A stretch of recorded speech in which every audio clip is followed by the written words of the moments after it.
Welcome back to LA Not So Confidential. This is Dr. Shiloh. Hi, everyone. And I am here with Dr. Scott. Hey, everybody. So good to see you. Or I hope you're seeing us. We're here. Yeah.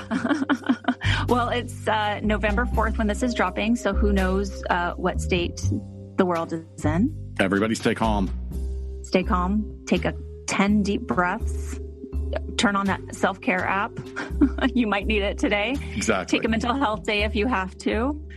I know some people have been told to work from home today, so I think that's great. And future Dr. Shiloh and Dr. Scott, I hope things are going well today.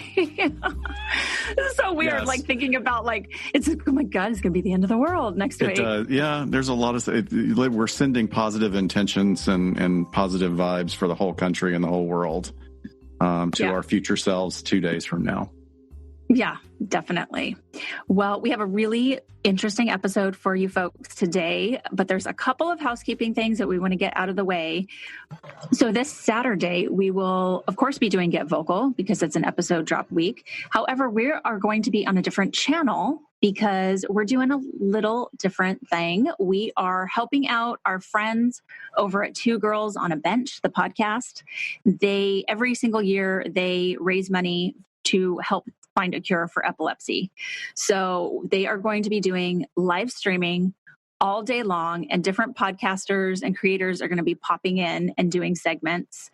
So we are going to be doing that from 3:45 until 4:45. So it's just about our normal time that we do Get Vocal anyway. So hopefully everybody, please go over to Two Girls on a Bench.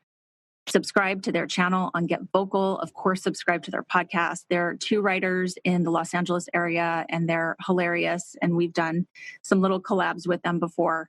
But all the donation links will be in our show notes if you can't make it. But you can donate with Vcoin straight through Get Vocal, which is going to be awesome. And a LA Not So Confidential swag bag is going to be raffled off during the live stream also. So that's going to be so much fun for us to figure out what we want to do with our hour over there on their channel.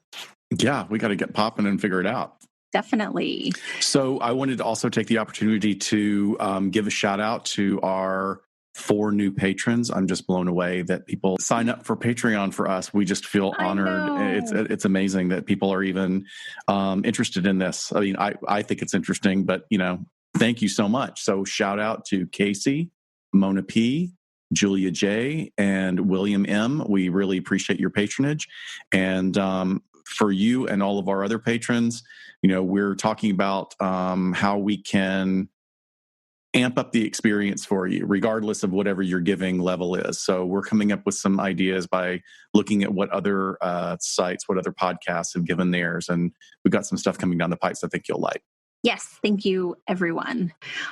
So we are going to talk about something really interesting today that I came across in just some random training that I was doing during COVID, all of these webinars, and a topic popped up on the screen and I said, I need to know more about that. So I threw the idea out at Scott and we just ran with it. So we're going to talk about sexsomnia today, as well as some disorders in the same realm that have very forensic applications. I feel like we're getting back to the root sort of what forensic psychologists do, especially in the application of looking at specific disorders and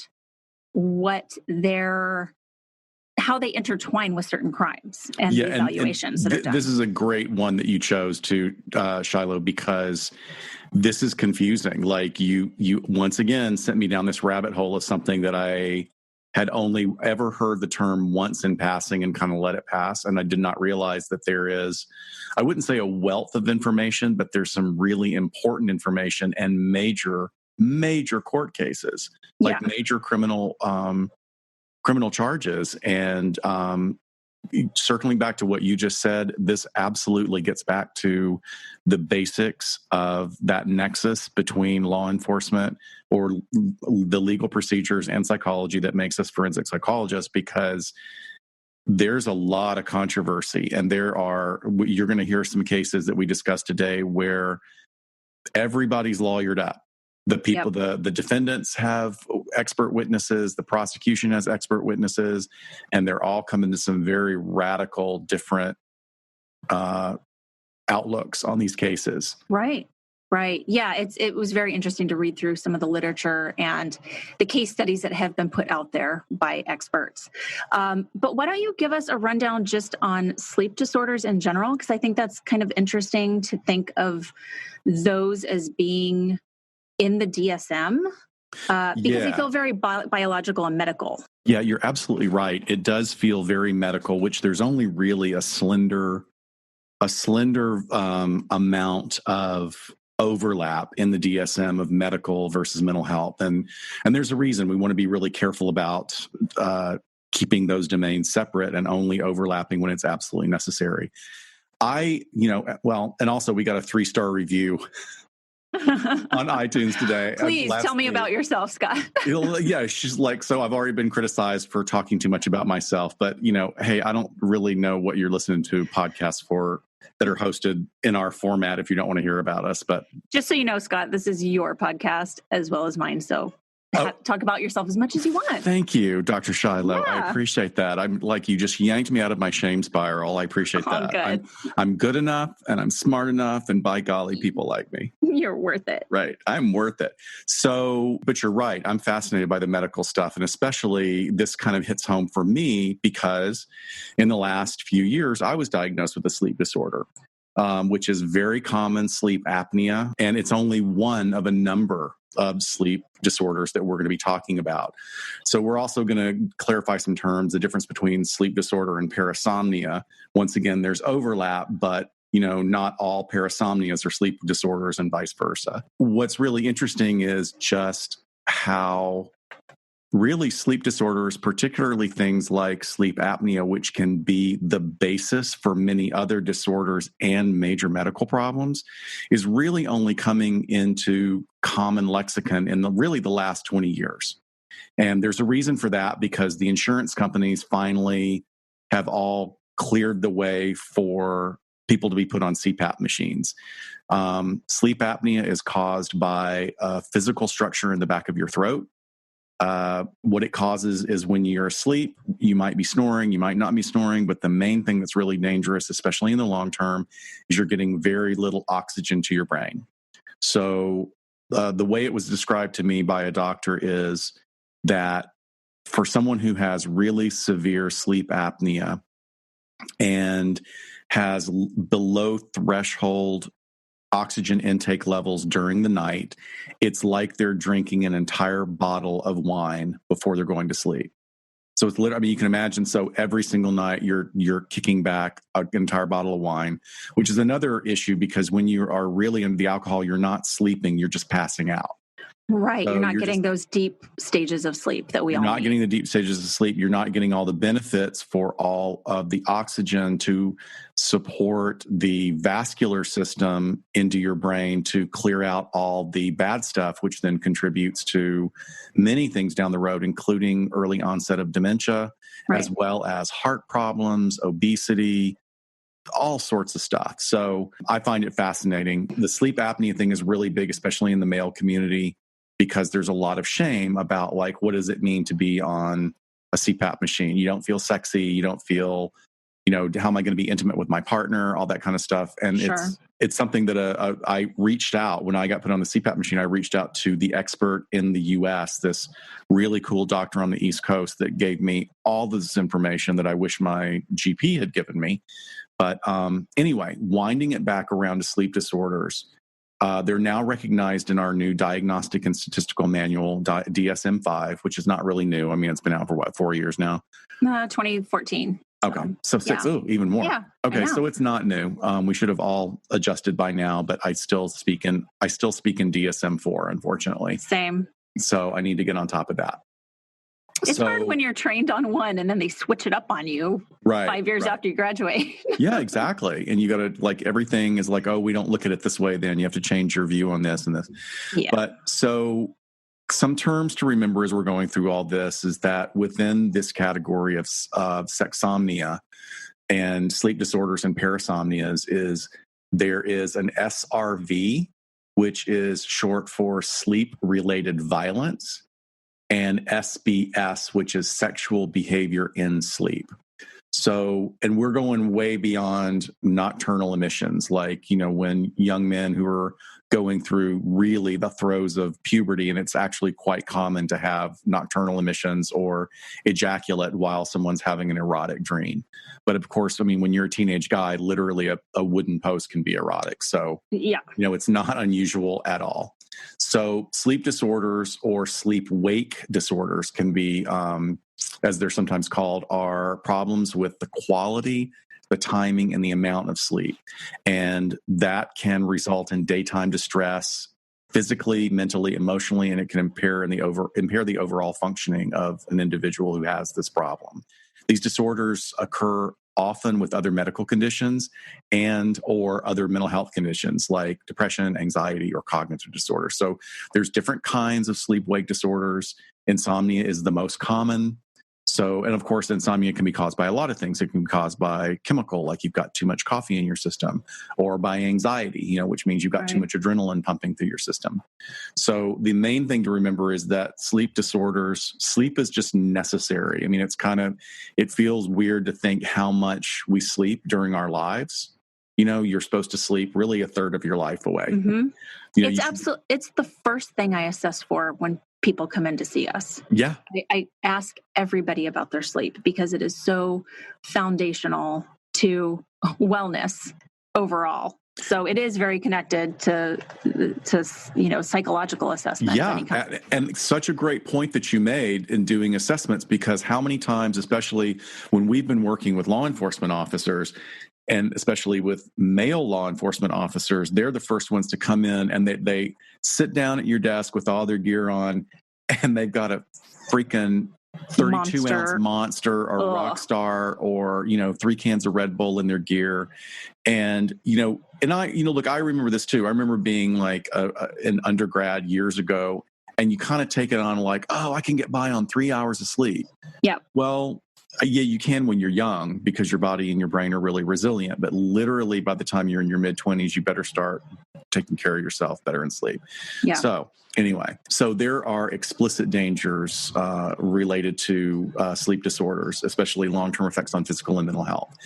It's challenging to treat because, like I was saying, sort of, especially Western culture, we're a cowboy culture and pick yourself up by your bootstraps and work 3 times as hard as anybody else. And sometimes when you have that sort of mindset, self-care is not really first and foremost. And even within people talking about self-care, when I'm assessing people, like, okay, tell me how you take care of yourself and when you're stressed out.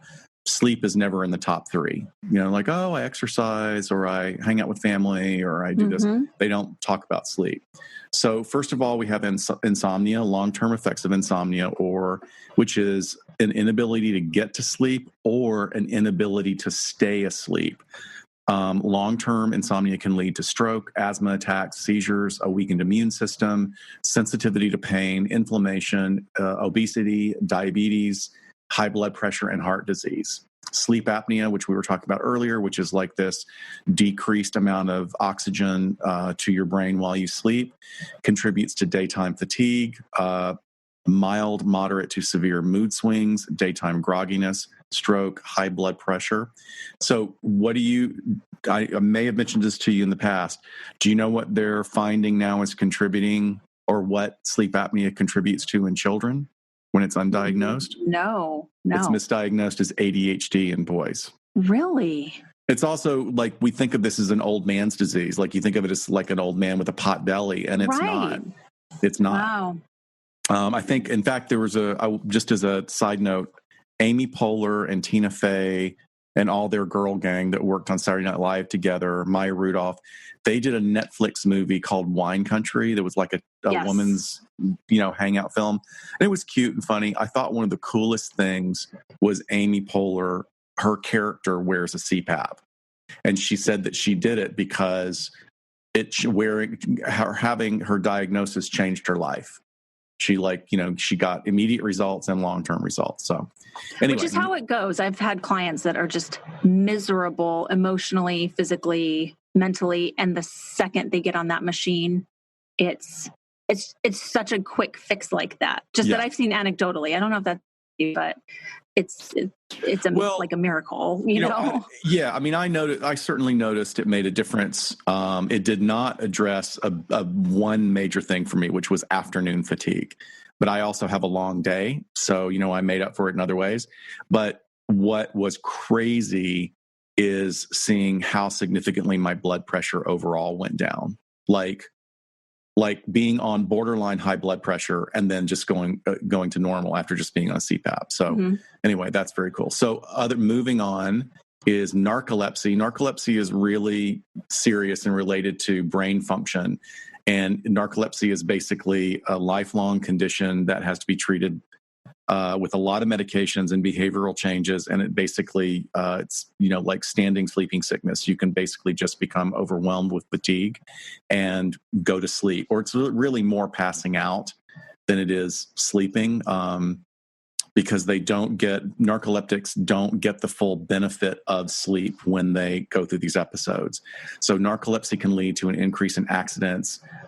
Just regular daily activities can become dangerous, having excess daytime sleepiness, but they're also, as we refer back to one of our other episodes, they have an increase in sleep paralysis, which can be terrifying, hallucinations, nightmares, and a condition called cataplexy.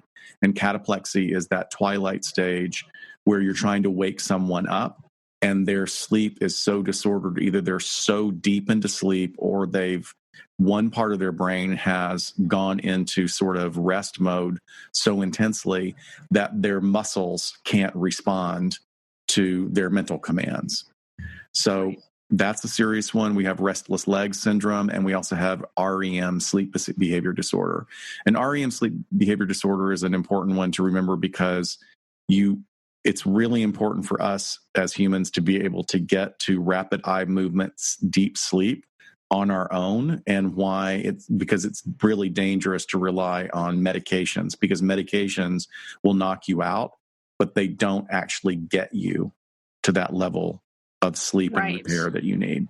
Right. So there's 5 stages of sleep: 1, 2, 3, 4, and then REM sleep. And 3 and 4 are really the deepest stages where all the restoration is happening. Your body's creating new brain cells, new cells in the body.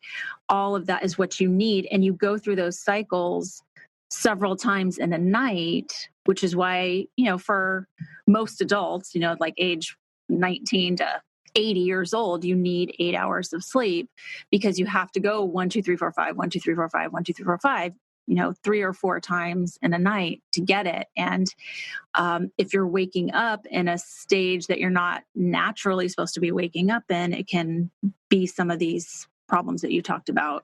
I'm glad you put that point in there, because this is not a point that I put in, but it's so important to this, is that the full cycle takes 90 minutes. So if you don't sleep in increments of 90 minutes, you're not, one of those cycles you're not getting all the benefits from it. Right. I mean, it's fascinating once you start diving into this stuff, like the idea that they actually have studied, there are people who are experts in this and have studied it. It's even the position you sleep in, like sleeping on one side, I think sleeping on your right side is less stressful for your heart, and sleeping on your right side also increases the chance that your vascular system and circulatory system will clean out toxins and like the bad plaque in your brain. Like for some reason, the body positioning is very important. So when we talk about sleep problems, there's the quality of sleep, the timing of sleep, the amount of sleep. Sleep difficulties are related to both emotional and physical problems. And they can exacerbate, aggravate mental health conditions. It goes back to one of the things I teach people, especially working as someone with a lot of experience in working with anxiety disorders, is I teach HALT, which is an acronym for hungry, angry, lonely, tired. So if you're having an episode, if you're depressed, if you're anxious, if you're agitated depression, check with yourself. Am I hungry? When was the last time I ate? When was the last time I hydrated? Am I angry about something? Do I need to reach out? Am I lonely? Do I feel isolated? and am I tired? And if there was some way to put tired at the beginning, I think that's probably one of the most important ones because it's the one we pay the least amount of attention to. Yeah. So sleepwalking is one of these parasomnias. It affects up to 4% of adults. And, we would there's jokes about it in movies that are made all the time, but it actually can be quite serious because when we say walking, it's this hypnotic state between sleep and wakefulness where certain areas of the brain are firing way more than they should. And the inhibitory and executive functioning parts of the frontal lobe are not firing in the way that they should. So people can get in the car and drive down the street and wake up in the middle of, getting onto the freeway. And as we're going to talk about coming up, they can also engage in other behaviors that become dangerous to the people around them. There are people that are so deep into they can be not even sleepwalking, but be laying down, but be in that twilight state, and trying to wake them up causes them to act out in violence. So 22.8% of sleepwalkers have nightly episodes, and almost 50% have weekly episodes. And there's also a positive correlation of violent sleep-related behaviors found in 58% of this population, of this 22%, including 17% who experienced at least one episode that eventually involved injuries to the sleepwalker or their bed partner that required medical care. So we're talking about not just bruises, but we're talking about nosebleeds, fractures, and at least one participant in the studies that we were reading about sustained multiple fractures and head trauma after jumping out of a third floor window. Jeez. Yeah. So it's a lot of walking into things, right, breaking your nose and not perceiving, not really having the proprioception of really knowing what your environment is. I mean, I'm bad enough. I'm fully awake and I'm, jamming my baby toe on the corner and screaming in the middle of the night. Can you imagine what it's like when you're asleep? Were you ever a sleepwalker? No. The closest thing I ever had to what we talk about, because there's going to be some differentiation coming up, especially in a couple of the cases we talk about, between did the individual who allegedly committed these crimes, did they actually fit the parameters of a parasomnia, sexsomnia, or were they blackout drunk? Right. So having said that, I had one episode years ago, many, many years ago in my 20s, hanging out with friends, partying in Chicago, and got blotto. It was the only time, it was the first and last time I ever drank that much, because waking up the next morning and not knowing what happened, and then have people tell you, oh yeah, you were really hilarious, with that tone of voice. I was like, oh, I don't ever want that to happen again. So the blackouts and the brownouts where you're functioning motor skills, but you have amnesia about it. Yeah. Oh, and the worst is it's 4 days later and you're finally starting to feel human again. And then you start remembering. And they're like, oh no, I said that in that situation. That's really bad. Now I know why nobody's returning my phone call. Oh, I'm much more mature now. Right. Of course. So that was basically my overview of sleep disorders. Great. So we have set the scene. Hopefully, sleep is the one thing that everyone can relate to. Whenever I don't know what to talk about in front of a group of people, I'm like, sleep, because they can all take it home and do it tonight, change their habits if they're learning about this. So I hope it's the same for our audience, actually. That was a great overview. So with Sexsomnia, which in the literature for a long time, it was also just referred to as sleep sex. Like you said before, and we have already talked about it being added to the DSM-5, and the criteria there is actually for non-REM sleep arousal disorder, sleepwalking type. And I'm going to read off the criteria. I was going to say curriculum, the criteria to you, and then we will talk about this a little bit more deeply. So for sleep arousal disorder, sleepwalking type, you have to meet the criteria of having reoccurrent episodes of incomplete awakening from sleep, usually occurring during the first third of the sleep cycle, accompanied by episodes of rising from bed and walking about. So it's not just laying there and staring at the ceiling. You actually have to have some motor skills attached to it. And it may seem silly to people, or it may not make sense, why this is being so particularly specific, but from a diagnostic standpoint, as clinicians and evaluators, and especially in a forensic capacity, you're the one standing in front of the judge going, Your Honor, my client did meet this criteria. This is what the DSM, you are representing the DSM. The DSM is supporting you in your efforts in either, acting as part of the prosecution or the defense. So it's really important. Exactly. You're going to go through these one by one and see if the behavior supports this diagnosis. So it does have to be broken down.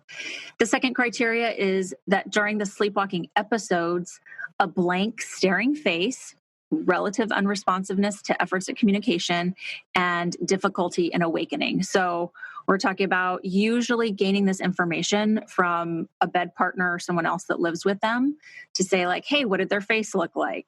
Were they responding to you? Did you try to wake them up? That's where you're interviewing people aside from the sleepwalker, I guess is what we're calling them now. They also have little or no recall of dream imagery if they're dreaming, and they have amnesia for the episode in question.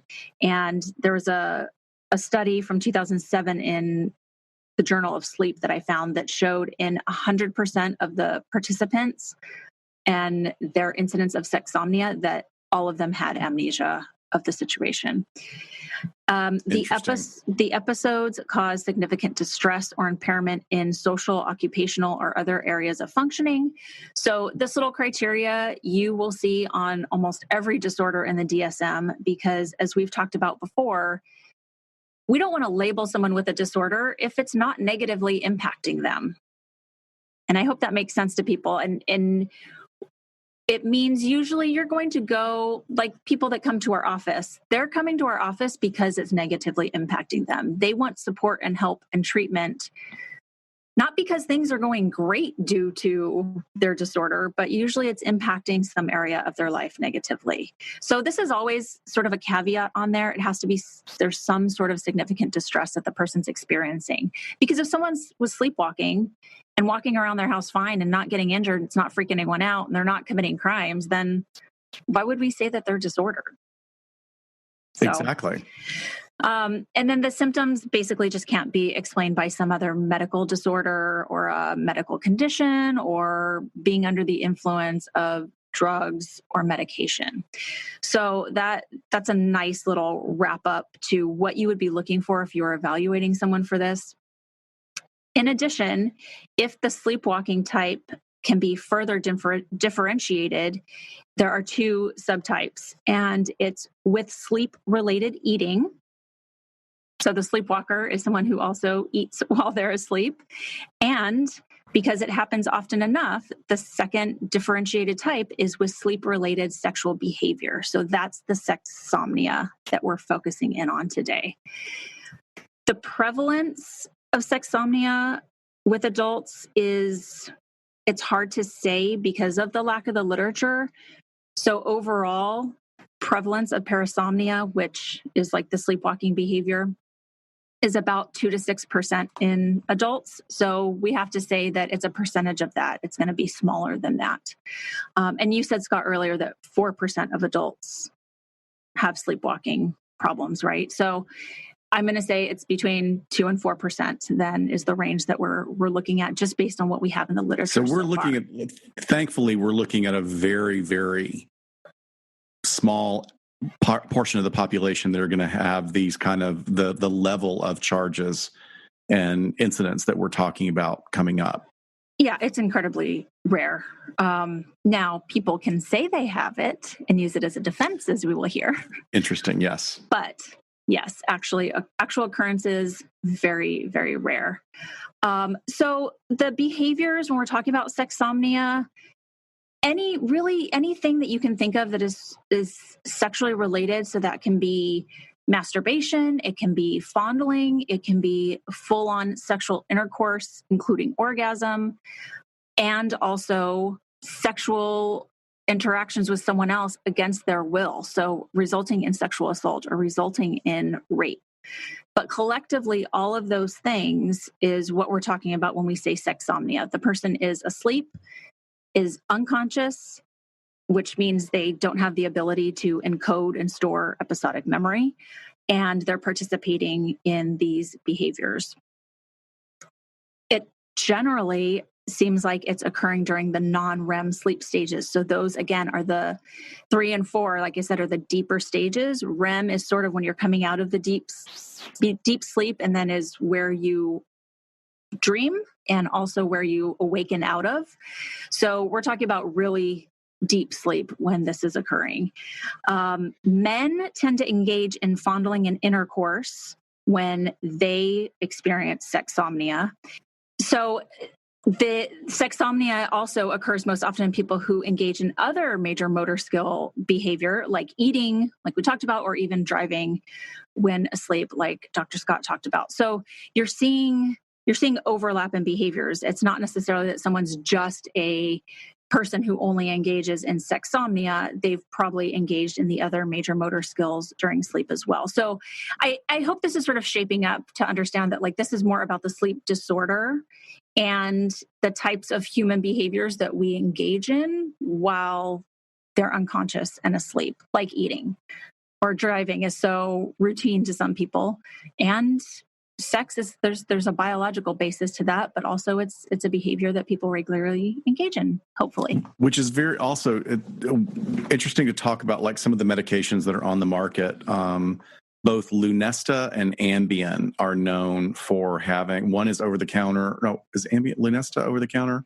No. I think they're both prescription. But they're actually not sedatives, they're hypnotics. So what they do is they take people not to the REM stage where you actually have, like, there are people who can engage in lucid dreaming that are aware of themselves being asleep and kind of interact and control their dreams, but not when we're in those deep states. So when you're in that hypnotic state that's so deep, that's when there can be driving, the sleep eating, the sleep shopping can happen a lot. That, very common. That's my excuse, for sure. During COVID, got to remember that one. Gotta stay off the giant green butterfly coming into your house.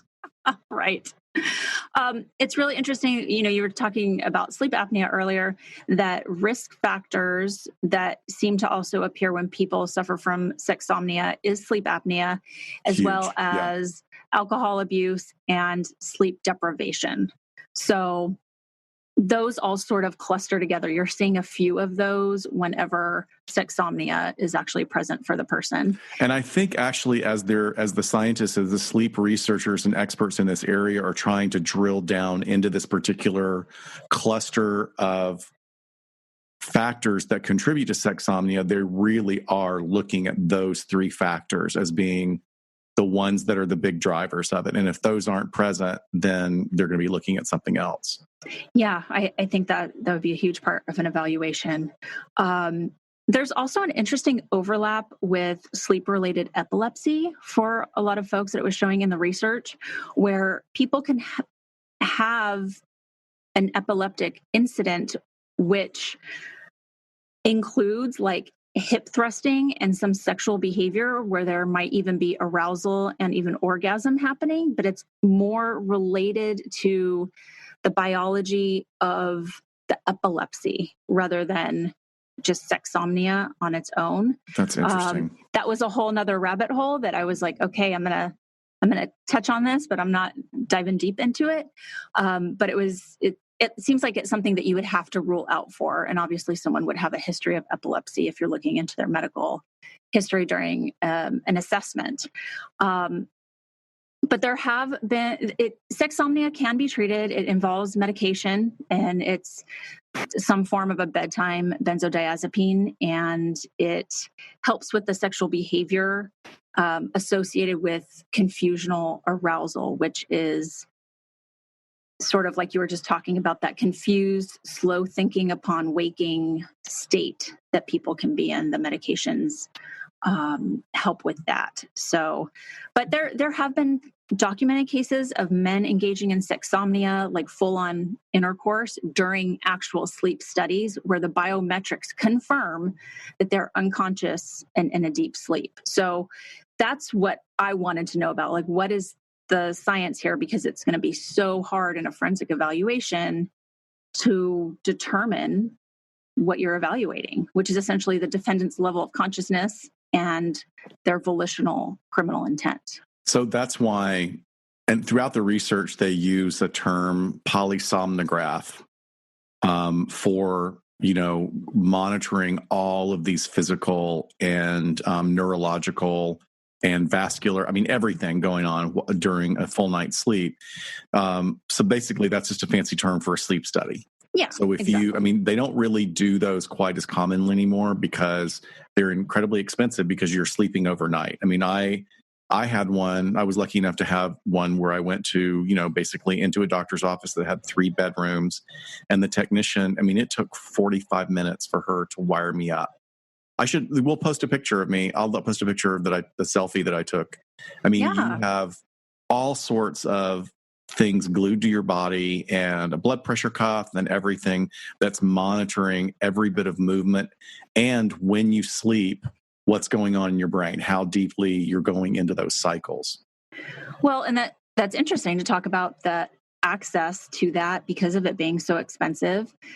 But if you were being accused of a crime you didn't remember, I think you would want that evaluated and you would want that study done and an expert to come in. Oh, yeah. And talk about it. And really the depth of what they do, the sleep studies they do for sleep apnea now, you can do a home sleep study that's basically a little headset that you wear really tightly on your head, and it has a sort of I think a cannula is what they're called. It kind of hooks up to your nostril, but you sleep with that one night, drop it off at the office, and they get the data off of it. But that's only for sleep apnea to measure how much oxygen is coming and going while you're sleeping, as opposed to all that other neurological stuff that they use in the polysomnograph.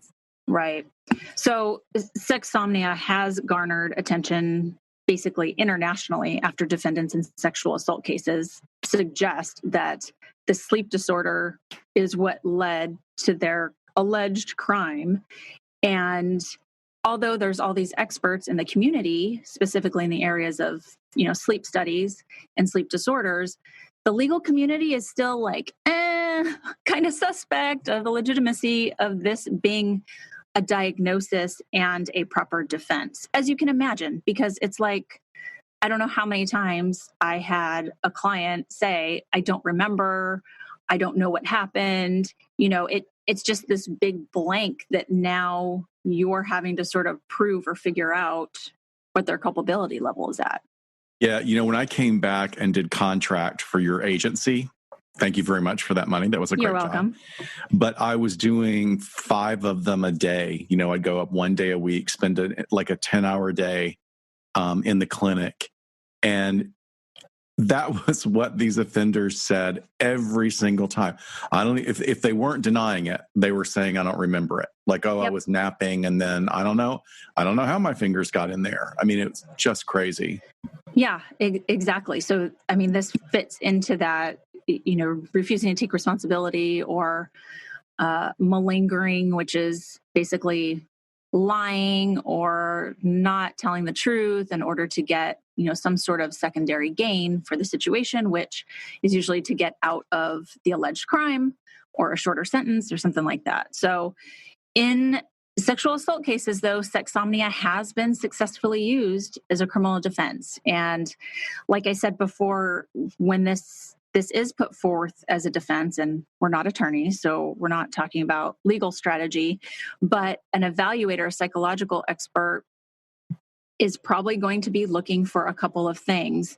And it's hard because you're talking about at the time of the crime. So how do you measure their level of consciousness at the crime? How do you assess for the criminal intent at the time? And so a forensic evaluation really is needed to, one, probably start where we started today, looking at sleep disorders, going through a history of what sleep has been like for them, assessing for all of these other things we talked about, sleep deprivation, alcohol abuse. This is going to be a very comprehensive evaluation. There's even an entire industry called sleep forensics. So there are specialists who basically take on cases like this, and they use sleep medicine, science, and their expertise in some really strange and irrational behavior related to sleep to talk about the likelihood of this person actually having that and related to whatever crime it is they committed. So not only all the evaluations that I just talked about, but I would really emphasize collateral information in interviews with friends and family and partners. I think I would want to sit down with parents and siblings and talk about their sleep behavior from when they were young, all the way into adulthood with their partners, because that's going to lay a foundation for behavioral pattern. But the real key thing throughout the literature that I was finding, whenever there is some sort of force being used, that's probably not sexsomnia. If they're holding the person down, if they're covering their mouth, if there's sort of that executive functioning is there to sort of execute the crime.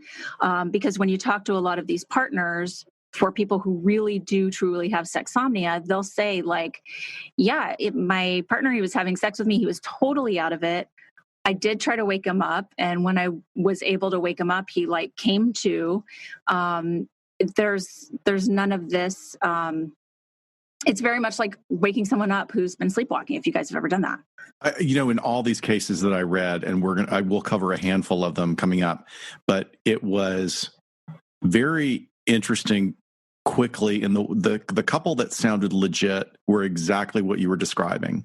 And there was also this history where they bring in like ex-girlfriends and ex-wives, and they talk about like an example of,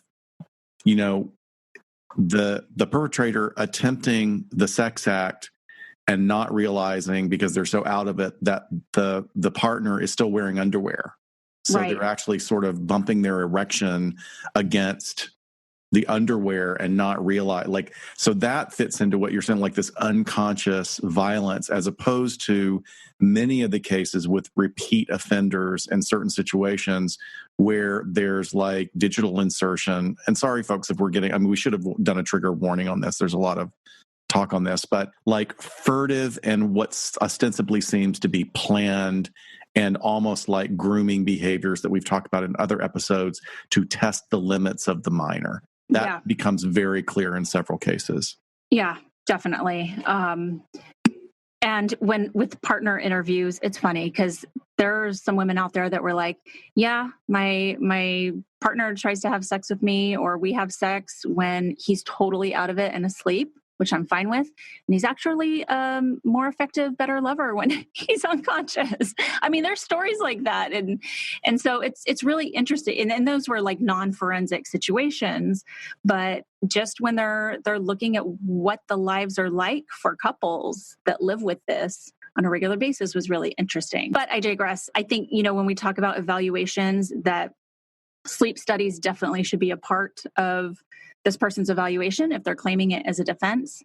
And the sleep study centers actually are used so often now that they do have forensic guidelines. So, they know that essentially this is being prepped for court, and they have a systematic way in which they do them and, provide documentation of it. Yeah, which is the way it should be, because it has to be consistent every single time. Of course. Hey, this is Chris from the Criminal Perspective Podcast. If you're enjoying the podcast you're currently listening to on the Crossbase Media Network, consider checking out Criminal Perspective. On Criminal Perspective, I take 11 years of my experience corresponding with notorious murderers and I bring it directly to you. At times, I'll give you interviews directly with the most heinous murderers imaginable, like Nico Clos, the Vampire of Paris. I read that you found some cookies in his kitchen and you just sat there eating cookies, watching him squirm around and die. Yeah, it wasn't actual cookies. I think it was just bread. But I ate something. I just sat down on a corner and watched him die, basically.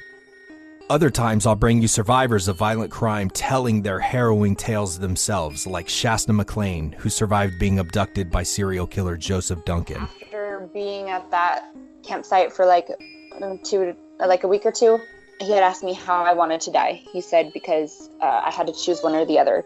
It could either be quick or it could be the slow process. So he gave me the option of being strangled to death, or he gave me the option of being shot So please check out Criminal Perspective on Apple, Spotify, or anywhere podcasts are heard. Criminal Perspective is a cross-based media podcast. So, yeah, that's Sexsomnia in a nutshell. Are we going to jump into some cases? Yeah, we should. Did you want to start with the Ontario case? That was the one that you had. Why don't you start, and then I'll do mine after that. Okay, so, and folks, I really encourage you. I would say probably more so than many of our heavy research episodes, the journal papers that we access that I'm going to put up in our notes, and I'll post some of them on social media as well. They're really interesting to read, very interesting. So I'm going to start with one. There was one major paper that really was just an incredible source of information, and we're going to talk about. I'm going to give you three cases really quick. One was a U.S. Air Force Chief Master Sergeant, Steve Brady. So he was charged with two specifications of committing an indecent act on a female under the age of 16 on multiple occasions. So all of those things are important. So it's a minor, it's a female, and it's not just one time, it's multiple occasions, because that's already, for those of you that listen to this, that's pointing to something else. So it was the victim is the daughter of Brady's she was 9-year-old daughter of his girlfriend. And she testified that he came into her bedroom wearing nothing on 5 separate occasions. And on one occasion, he put his hands into her private area. And on another occasion, he digitally penetrated her. Witnesses were called. Brady called his mom and his 2 ex-girlfriends as witnesses. And he was able to establish through witness testimony that he had an extensive history of sleepwalking going all the way back to childhood. So, and then the 2 ex-girlfriends testified that he would initiate sex while asleep. And he very adamantly stated that he never knowingly sexually abused his minor daughter. So he had, of course, like we were saying, they lawyered up, and he had a defense team. And what's interesting here in the research paper is they were not able to name who that expert was, which is very rare, because usually when you find court proceedings, I wasn't able to find it either, but for not to be able to find it for this particular research paper was interesting. The expert stated their opinion that Brady was in fact a sleepwalker, that it is possible to engage in a variety of behaviors while sleepwalking, and that it would be very difficult to tell whether Brady was sleepwalking on the night he was found in the victim's bed. So with that, I just want to point out that's a pretty classic statement from an expert witness. Absolutely. So they're saying, okay, yep, I can confirm he's a sleepwalker. And then they say, it's possible to engage in a variety of behaviors while sleepwalking, like it could be this one that they're alleging. And it's really difficult to tell what was happening the night of. So they're not really saying a whole lot if you're catching on to that, but that's probably a good thing, because they can't. How would you be able to definitively say that? And I'm so glad you made that point, Shiloh, because that would be something that the defense or the prosecution would tear into that so quickly if a forensic evaluator was to say, if they were to speak in absolutes about something like this, they would not be a worthy professional. Like that's a gun for hire. Wouldn't you? Right. Would you agree? Yeah, completely. I mean, and sometimes I almost feel apologetic when I do some of these consultations on the side, because I don't do expert witness testimony for court cases, but I'll do some consultation. I'll be like, sorry, like this might look like 3 pages of nothing. Like I'm not giving you anything definitive, but there's a lot of information in there that's going to be helpful. Like just read through it a couple of times. Let me know if you need me to show you what the important parts are. But it does feel like you're saying a whole lot of nothing at first. Right. But you're absolutely spot on. Is if they read it deeply enough, they'll get a lot of information that may or may not support their case or their efforts. It may not support their efforts. But once again, we can't definitively say something about that, whereas as easily as we can in other areas of expert witness in the way that attorneys want us to. And when I've been on the end of the firing of the attorney going, I need you to say this, and I'm pushing back going, I can't say that because here's the situation. It is possible in this and this and this, but it's not It is not definitive. So, yeah, I'm glad you pointed that out. So, the two X's. Where was I in my notes? Okay, so the end result was that Brady was found guilty of 2 charges of committing an indecent act upon a female under 16 years of age. So, interestingly enough, he did appeal. I mean, and you'll find all of these cases went through appeals, at least one, if not more. And they dismissed one of the charges, but kept the other one, which I find very interesting. And he was given a dishonorable discharge and sentenced to confinement for 2 years, and they reduced his military status. So that's interesting to me that that it wasn't more severe. That's an interesting one. Because I'm going to give you another example of military in a second where they just what is with this? There's like 2 military examples that are so highly accessible. Interesting. So the next one we'd give is U.S. Army Staff Sergeant Dwayne Livengood, and he was charged with false official statement, carnal knowledge, committing indecent acts on a female under the age of 16, once again, on multiple occasions. So Livengood was accused of several incidents of molesting his intellectually disabled daughter. He was accused of engaging her in sexual intercourse, a victim of assault, like he fondled her breasts and her private areas, and he kissed her in what was described as a sexual manner, usually while in his own bed. And the daughter was 14 years old during the time and the span of these alleged incidents. He declined to testify at trial, but he, through his attorney, initially denied ever inappropriately touching, having sexual intercourse with, or kissing his daughter on the lips. So they did get a forensic evaluation, and one of these sleep experts, a Dr. Boris Kaim, conducted 2 polysomnographs, which is basically 2 overnight sleep studies fully wired up. So he opined, that's very interesting in the research, is they didn't say he asserted, he opined, which means he gave his opinion that there was a diagnosis of insomnia, that Livengood also experienced what is called confusional arousal. Yeah, so I talked about that earlier, being that sort of in the state where you're sort of awake, but sort of not. That twilight sort of awareness, right? Okay. He also had peripheral neuropathy, which I could not get more information. I mean, I know what peripheral neuropathy is. That's a neurological sort of condition of nerve excitation in your extremities, but I'm not really sure why that was germane to the case. That he, Livengood, engaged in sleep talking, dyskinesia, which is body movements, and crossed dominance and dyslexia. So again, as much as I want to give credence to this sleep expert, I'm not really sure why he gave these comorbid diagnoses. Now, and I'm not saying that I'm the expert, because I'm not an MD, so there may be more information in the actual transcript. I'm going to give you everything, even if it's not relevant. So here's sort of everything that I was able to diagnose him with. Okay. So interestingly enough, the judge agreed with me. The judge is like, what the hell are you saying? Exactly. So the judge is going, the probative value of Dr. Kaim's proffered expert testimony was substantially outweighed by the unfair prejudice as associated with its unreliability. So basically, he's saying that the defense had presented insufficient evidence as to whether these theories, techniques, and sort of the paradigm that Dr. Kaim was using had actually been tested and evaluated over a long term. So the defense presented no evidence about the techniques that he used in his evaluation and whether those techniques were ever subjected to what we call peer review, which is where you get into, is there any evidence in what you're saying to back it up as a real science? And whether or not the diagnosis of confusional arousal was widely accepted within the scientific community. Yeah. So with, again, just one more little tidbit about expert witness testimony.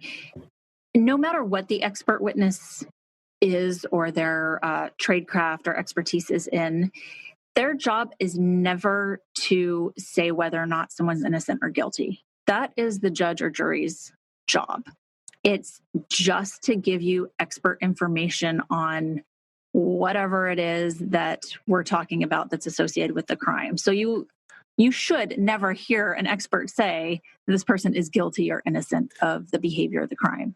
That's actually a really good point, Shiloh. I'm sure we've talked about it before, but the difference between an expert witness and a fact witness, right? So you could have a psychologist up there that is the psychologist that provided treatment to this individual. They're going to be a fact witness about what happened in the procedures of treatment or evaluation, if that's germane to the case. But like you're saying, the expert witness, the person, both the defense and the prosecution are going to come to the expert witness and say, Dr. Shiloh, in such a case where an individual has perpetrated these types of crimes but has heavy drug use, would blah, blah, blah, blah, blah. And then you would use your expert witness to fill that out about whether or not those factors played any role or could play any role in a situation like this. Yes. Yeah.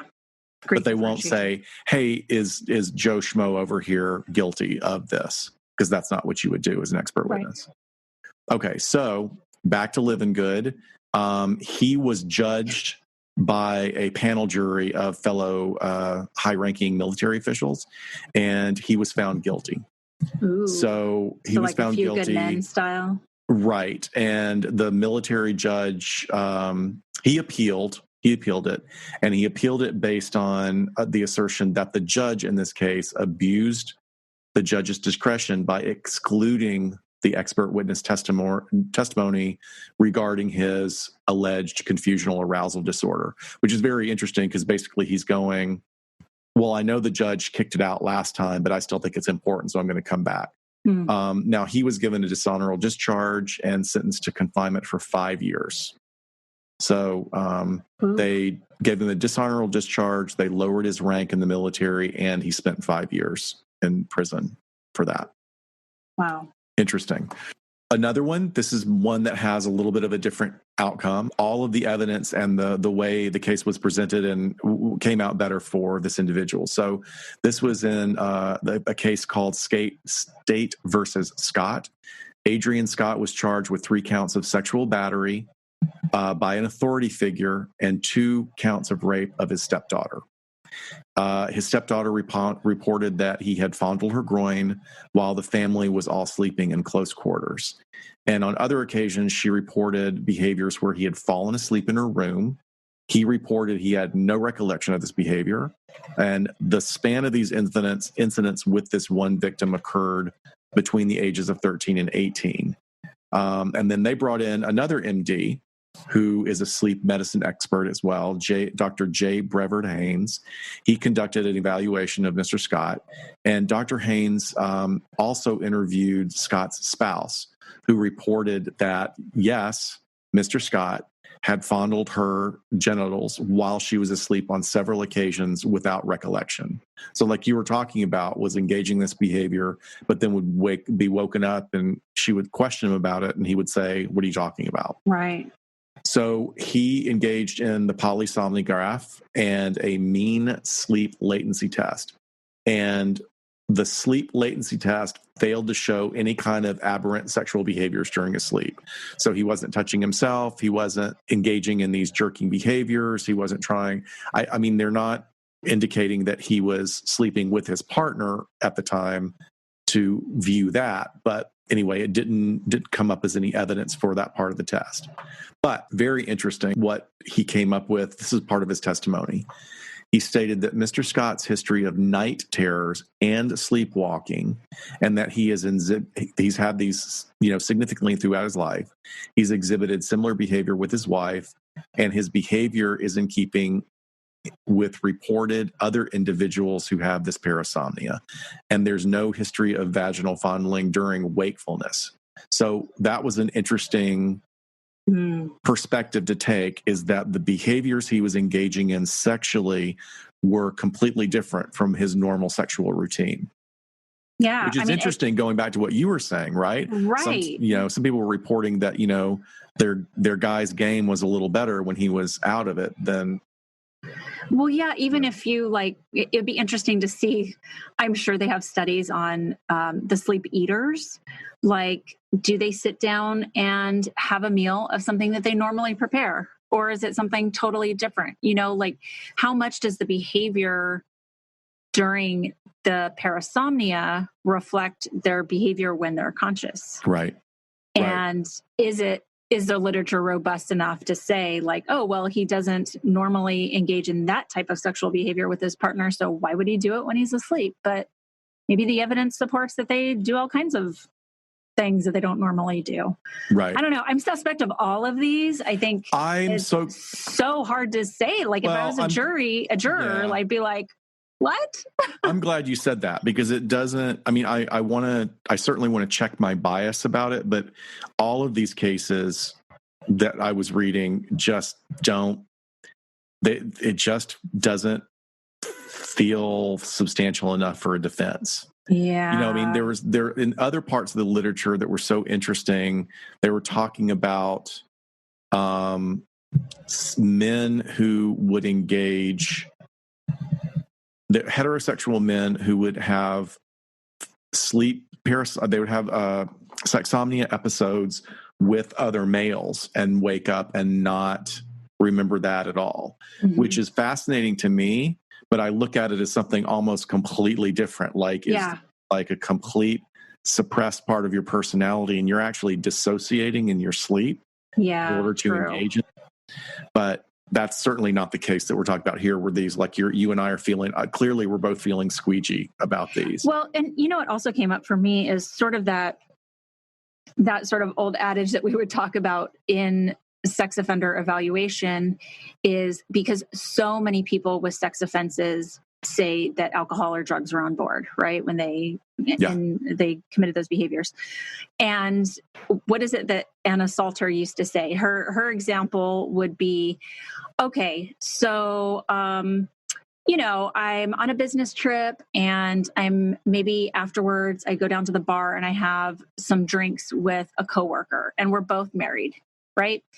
And maybe after one too many drinks, we may end up crossing a line that we don't want to cross if we were sober. But if we're attracted to each other, there's some flirtiness going on. She goes, but if there was an 8-year-old that walked into the bar, we wouldn't then turn to the 8-year-old and be like, oh, I want to go home with that.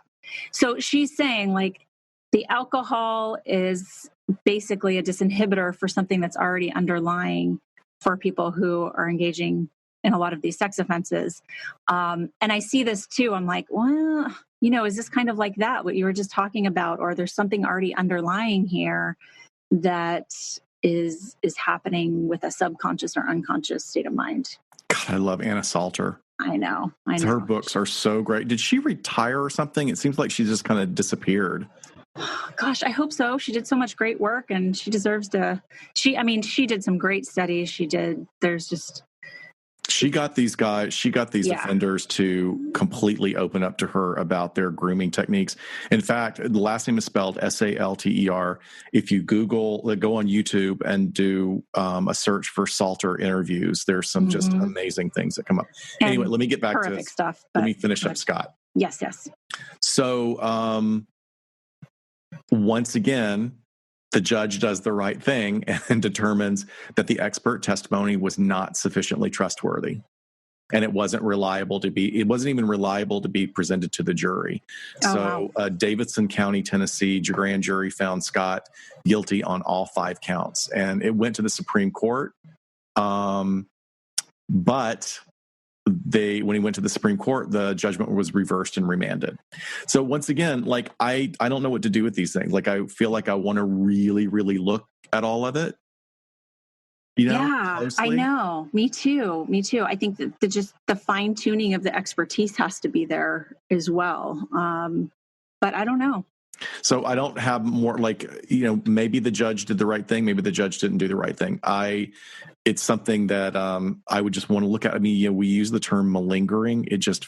But once again, I have to look at my own bias after doing so many evaluations of offenders who use that as an excuse. If I didn't know what I was doing, I was asleep.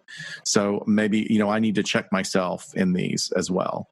knowing that they're certainly, we just need to make sure we really follow the expertise and that the expertise continues to develop so that these are adjudicated appropriately.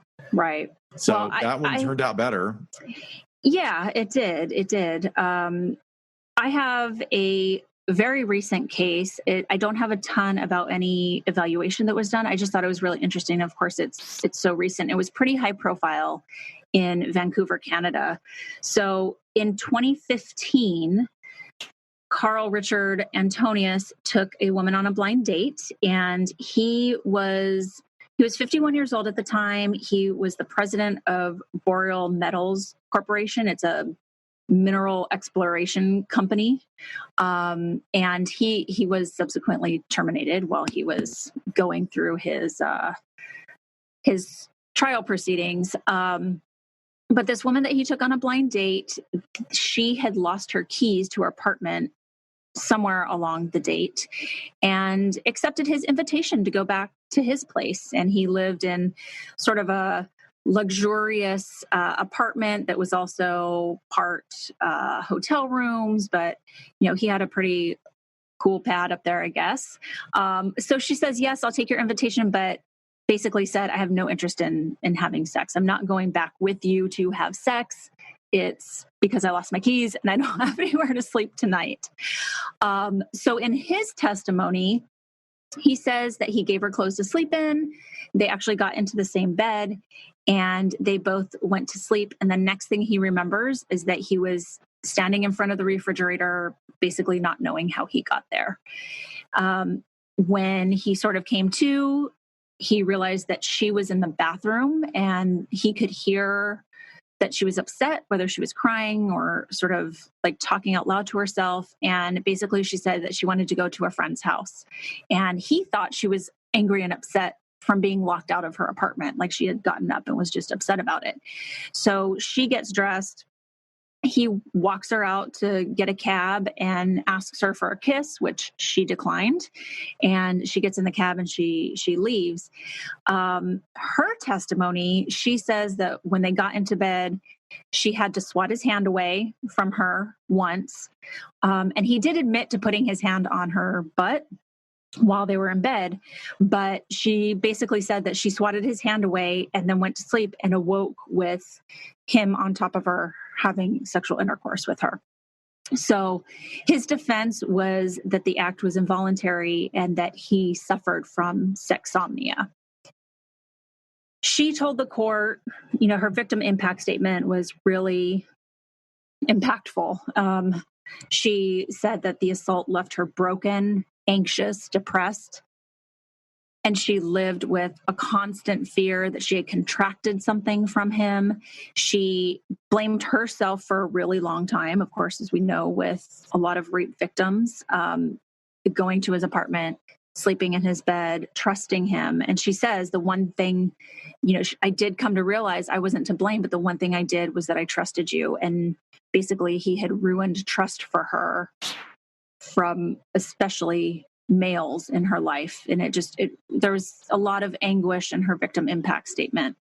But she in court scolded him for not taking responsibility for the assault, for drawing out the legal process for more than 4 years, because he finally was just adjudicated like a month ago, October 10th, 2020, and this happened in 2015. She also said, basically, how dare you force me to listen to testimony at trial about some sexsomnia defense. She said it was all just completely unfair and cruel. And in his sentencing, he was able to make a statement, and he said that he understood how angry she was and the serious impact of what happened. And he did name it. He said that it was a horrible sexual assault that she encountered. But isn't that interesting to say she encountered this sexual assault, not that he was a piece of it? There's the language of like buffering and removing himself from it. Yeah, it's using the passive voice. Exactly. And now I will say this, he might have been, responses to victim statements or alleged perpetrator statements, if you have a decent attorney, and this rich guy clearly had a great attorney, nothing comes out of that mouth without being filtered through 5 layers of people. Okay, well, you need to say this, but you can only say this. So now he may very well have felt that way about it, but don't fall for thinking that it was strictly his words. He might have the sentiment if that was what happened, but I think so. I think there are definitely bullet points that your attorneys construct for you to hit, but we also put our own spin on things when we talk. And so that like passive distancing is interesting, like the language that came out probably unconsciously. But he said she trusted me that evening.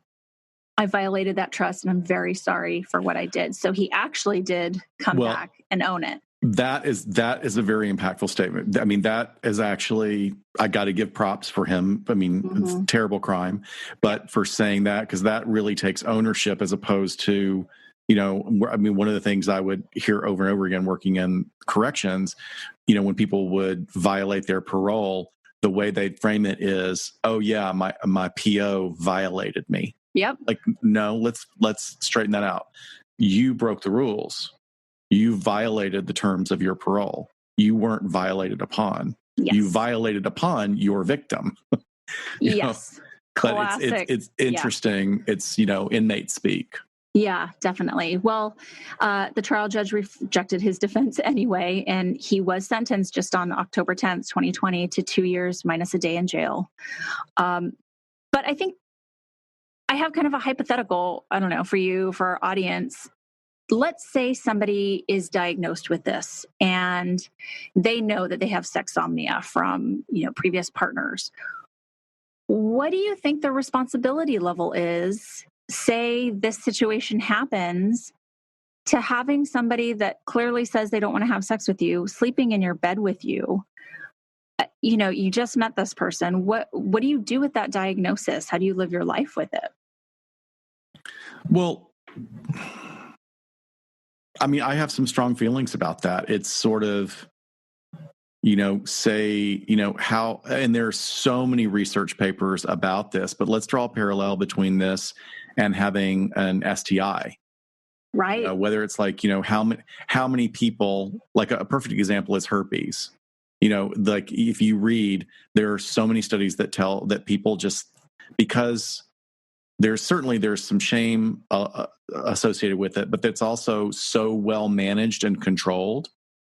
And so much of the population, like an enormous percentage of the world population, has already been exposed to all of the forms of herpes. Like a lot of people just go, oh, it's no big deal. Mm-hmm. And maybe for many people, it is not a big deal. For some, it would be a very big deal. Like if they had other opportunistic infections that could make it worse. But I think you're hitting on something that's really important. Whereas like, you're a kicker when you wake up. Aren't you going to warn like, hey, this has been a great date and I'm looking forward to cuddling with you. By the way, if I wake up too quickly, I might hit the wall or something. Right. It's just your responsibility. But I don't, yeah. when alcohol's involved or. Yeah, true. I mean, I think the responsibility lies in, you would think just self-preservation. Okay, I don't want to end up with a sex offense on my record tomorrow. I'm going to let her have the bed and I'm going to go out to the couch. And even if there's like a shame and a stigma about it just act like you're being a gentleman and giving her the bed, I know. I mean, like lock the door behind you. Exactly. And as you were giving that example, I was like thinking he should have said, okay, I'm going to take the couch. You take my room. By the way, put a chair under the doorknob. Oh God, like she would not be running out of that apartment. And if you hear my body thumping against the door in the middle of the night, don't freak out. I sleepwalk, so don't get scared. Oh my God. Worst blind date ever. Worst. I mean, we're laughing, but it's really gallows humor there. But like, there's so many issues that come up about shame. Like, right. How do you explain that to somebody? Does it happen all the time? That's the other thing is like the consistency and chronicity of these episodes seems to be really important. And that's where the differentiation happens of like when somebody comes forward and says, now look, it was in the the case of Mr. Scott, where he had all these witnesses come forward, the two exes, the mom that says this, well, you know, we would like to think that people putting their hand on a Bible in the courtroom means that they absolutely are going to tell the truth. That's not necessarily always the truth. It's like, your mom feels awful that this has happened, but she's going to do whatever she can to keep you out of prison. Right. And I'm not making any judgment on his mom. I don't know. Sure. But like, there's just a lot of perspectives to this I think are important. Yeah. Well, and there are no studies that examine whether repeated sleep-related sexual incidents are less likely than just a single incident on its own. So, again, that's very little information to work with. And I think that creates a huge obstacle for forensic evaluators who have to look at the research and talk about this when they're evaluating someone's defense. Right. And you have a great media example from a show that we both love. But before you do that, I wanted to circle back around to that great research paper that I took the cases from. It actually had 8 cases. And of course, we couldn't fit all of them in there. And some of them were so crazy. I encourage everybody to read them. But the takeaway from the study was really great. So basically, the way the researchers wrapped it up is that sexsomnia, yes, okay, this is a relatively new frontier of forensic evaluations. And they say we can't emphasize enough the importance of rigorous history taking, gathering all the collateral information through record review, assessment of malingering, and other key elements. So, and you and I both know that just evaluating for malingering in itself is a whole other domain. Oh God, it takes so long. It does. Malingering tests. So it's like, this is a lot of work that has to go into this, Yeah, it is. So one of the interesting things about this paper that took, the most integral information and case examples that they could find, all the subjects were men. But the criminal charges varied from case to case. Now, most cases involved a single victim with multiple offenses, except 2 cases that involved multiple victims. All victims were minors and female except for 1. So right there, that already makes me skeevy about a lot of these, right? Exactly. Yeah, I read that too. And I was like, why are we not seeing this in cases that involve victims who are adults? So, forensic evaluators don't always conduct sleep studies to evaluate sexsomnia claims, which I think they're implying that they really should, because in the cases described in these where the sleep studies were performed, there was no clear indication that these defendants were experiencing sexsomnia during those incidents in question. Yeah. I think that's super important. Now, here's another one that sets off alarms for both of us, I know. In all the cases that are in this paper that were used, the victim or the victims knew the defendant. Mm-hmm. So most of the forensic cases involving sexsomnia that had been previously reported in all the literature involved defendants that are generally males and single victims that were usually female, minors, and known to the defendant. What does that look like? Right. Exactly. Right? No, it totally mirrors the other population of offenders that know what they're doing. So interesting stuff. They want to say that, like, look, it's important to keep looking at these sleep studies because they may capture sexsomnia, but that evidence doesn't determine whether or not sexsomnia occurred during these alleged incidents. So and also similarly, the absence of sexsomnia on sleep studies does not rule out that sexsomnia did occur during those actual episodes. Yeah. So they're saying that the actual utility of these sleep studies and forensic evaluations is limited to observing sleep behaviors in a controlled setting and establishing the presence or absence of sexsomnia and comorbid sleep disorders. I mean, that's a big mouthful, but I love how responsible they're being. Yeah. And basically they're saying, like, don't try this defense unless you really have it, because when we start running the study that's measuring your biometrics, it might not show it in those incidents in which we're measuring you, but you might just get null results, which is not going to help your case. It's not an easy defense to prove, essentially. Not at all. And then the big bold point, the big bullet point from this study is all of these experts agree that evaluations have to assess for malingering, particularly in cases that involve multiple alleged incidents. Yeah.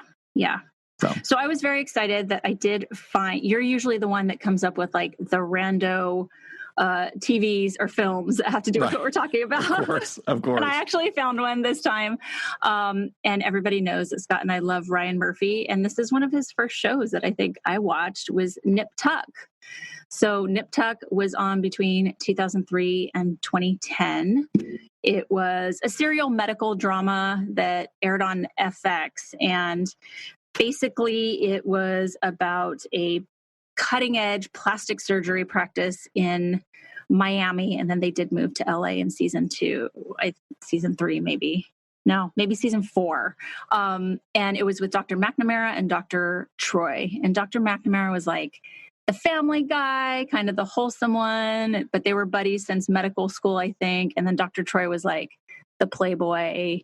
And it was just, it was about their sex lives, about family, it was about drama, the lives of their patients, just really interesting stuff. But Ryan Murphy said that just about every procedure that they did on the show, and there was always like some semi-graphic like plastic surgery procedure happening in it, which I'm surprised I watched it because I don't like to watch like those shows about surgeries.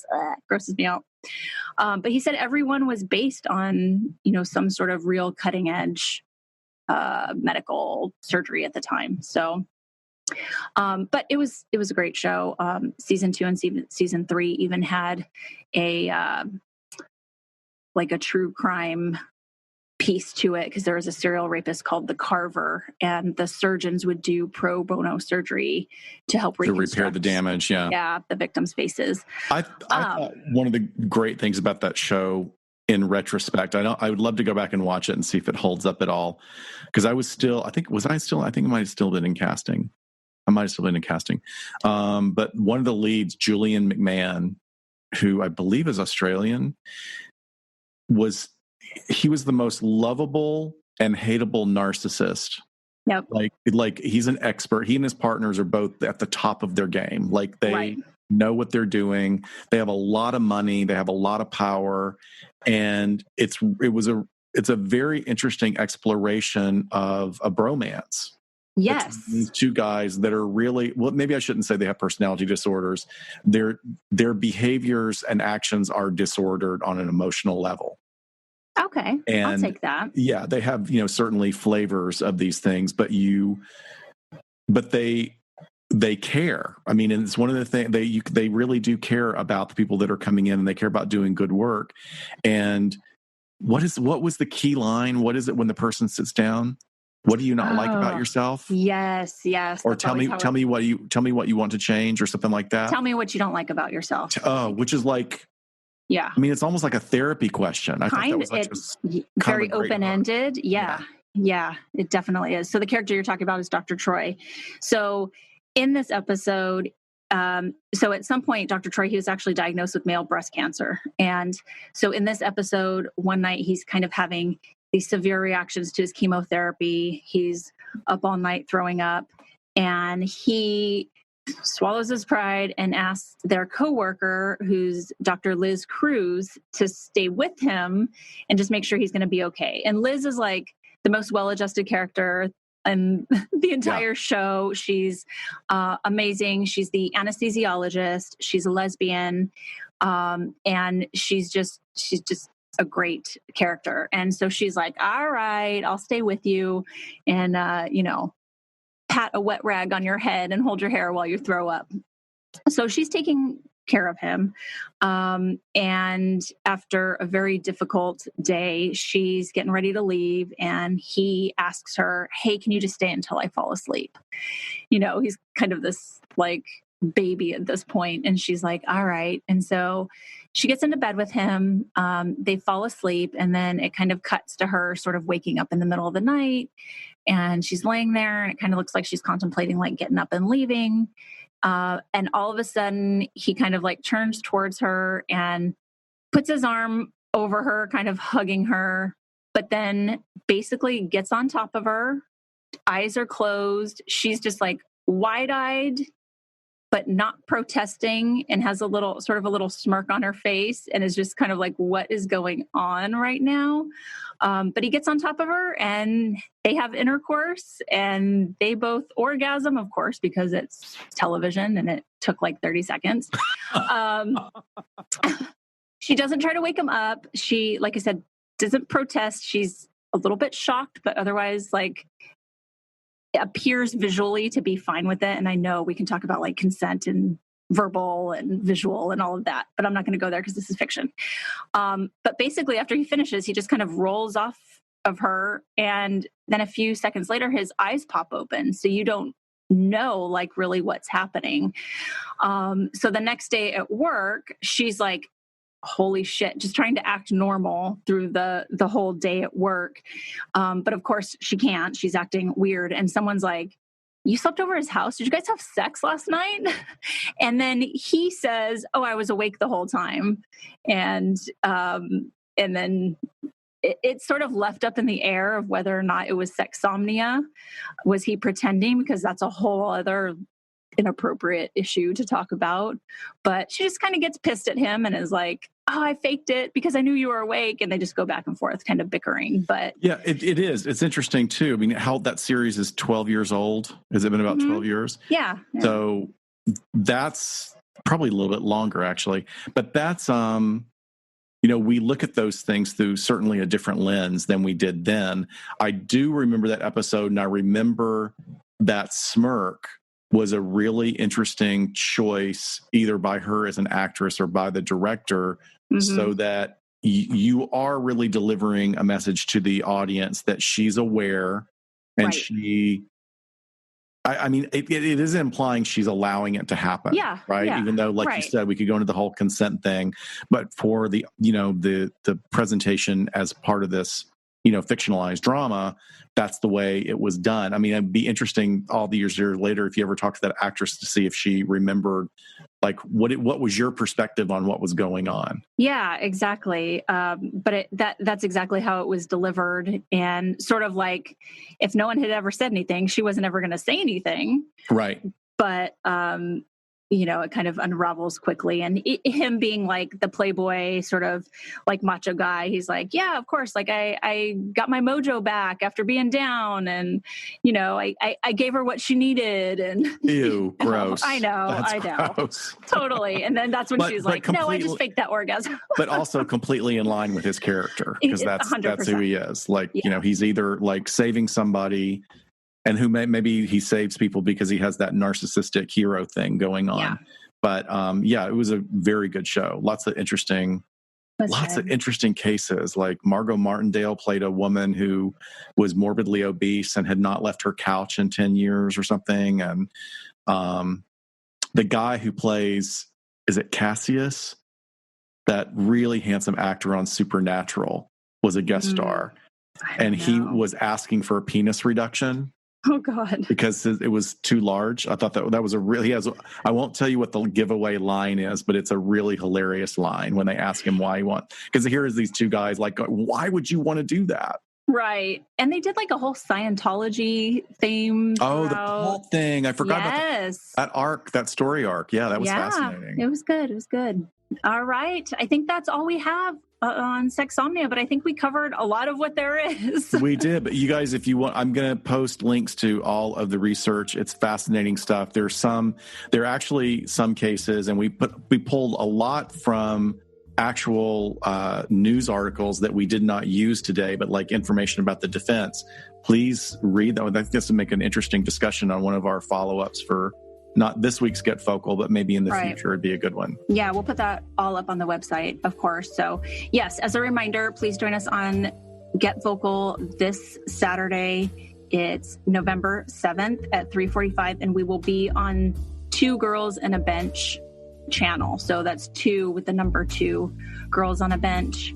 And look for them. We will also post it in our social media, so you can go back and find where we will be on Saturday. So we hope this Wednesday is treating you well, and the rest of the week whenever you're listening to this. And we'll see you next time on LA Not So confidential. Bye-bye. Bye, folks. See you next time.